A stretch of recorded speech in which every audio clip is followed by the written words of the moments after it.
Welcome to NRA వారధి TV. ఇప్పుడు లేటెస్ట్గా వీసా బులెటిన్ కూడా రిలీజ్ అయింది. అసలు చాలా డిసప్పాయింట్మెంట్గానే ఉంది చూడడానికి. ఓవరాల్గా అసలు డేట్స్ ముందుకి ఏ కేటగిరీలో కూడా ముందుకు వెళ్ళని పరిస్థితి. ఏంటి మీ ఒపీనియన్ ఏంటండి ఓవరాల్గా? సో ఈ ఇయర్ ఏం జరిగిందంటే there is a lot of rest of the world demand. ఆ rest of the world demand ఉండటం వల్ల అసలు ఏంటంటే ఈ బ్యాక్లాట్ కేటగిరీస్ అసలు ముందుకు వెళ్ళట్లేదు. అసలు అది ఒక రీజన్. నెక్స్ట్ రీజన్ ఏంటంటే మనకి స్పిల్ ఓవర్ రావట్లేదు. ఇంతకుముందు కోవిడ్ ఇయర్స్లో ఎలా ఉండేదంటే ఫ్యామిలీ బేస్ నుంచి స్పిల్ ఓవర్ ఉండేది. అసలు స్పిల్ ఓవర్ అనేది అసలు అవ్వట్లేదు ఇప్పుడు ఈ రోజుల్లో. సో దీనివల్ల ఏంటంటే డేట్స్ అసలు ముందుకు వెళ్ళలేకపోతున్నాయి. రీజన్ ఏంటంటే ఇప్పుడు మీరు కనుక EB2 EB3 చూసారనుకోండి, 2013లో స్టక్ అయిపోయినాయి. అంటే ఇప్పుడు EB2 జనవరి 2013, అలాగే EB3 ఏప్రిల్ 2013లో స్టక్ అయిపోయినాయి.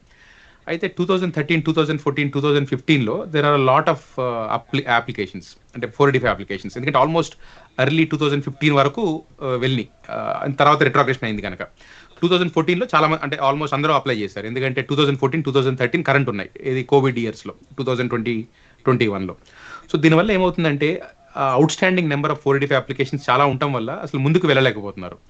మనకి ఉన్నదేమో అక్కడ మొత్తం ఇయర్లో 140,000 for EB1, EB2, EB3, EB4, EB5 ఈ 5 కేటగిరీస్కి ఉన్నది అక్కడ 140,000. దాంట్లో ఇండియాకి వచ్చేది ఓన్లీ 7%. ఆ 7% మాత్రమే ఇండియాకి ఇవ్వగలరు, ఎందుకంటే కంట్రీ కోటాస్ ఉన్నాయి కనుక. జనరల్గా ఎలా ఉంటుందంటే మీకు ఫిజికల్ ఇయర్ అనేది మీకు October 1st స్టార్ట్ అవుతుంది ఇమిగ్రేషన్ లో. So first quarter, second quarter లో జనరల్ గా నెంబర్స్ ఉంటాయి. ఈ థర్డ్ క్వార్టర్, ఫోర్త్ క్వార్టర్ వచ్చేసరికి నెంబర్స్ తగ్గిపోతాయి. సో ఆ రీజన్ వల్ల ఏంటంటే మనకి నెక్స్ట్ 2-3 బులెటిన్స్ కూడా పెద్ద ముందుకు వెళ్ళకపోవచ్చు. అక్టోబర్ బులెటిన్ లో మాత్రం I think definitely we will see some jump. ఎంతో కొంత బెటర్ జంప్ ఉంటుంది.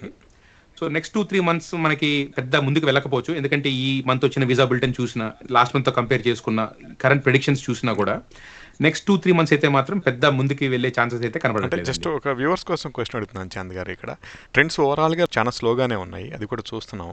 ఇంకొక 2-3 నెలల్లో మనకి అక్టోబర్ బులెటిన్ కూడా వచ్చే అవకాశాలు ఉన్నాయి. నెక్స్ట్ ఇయర్లో 2014 ఫిల్ అయ్యే అవకాశాలు ఉంటాయంటారా?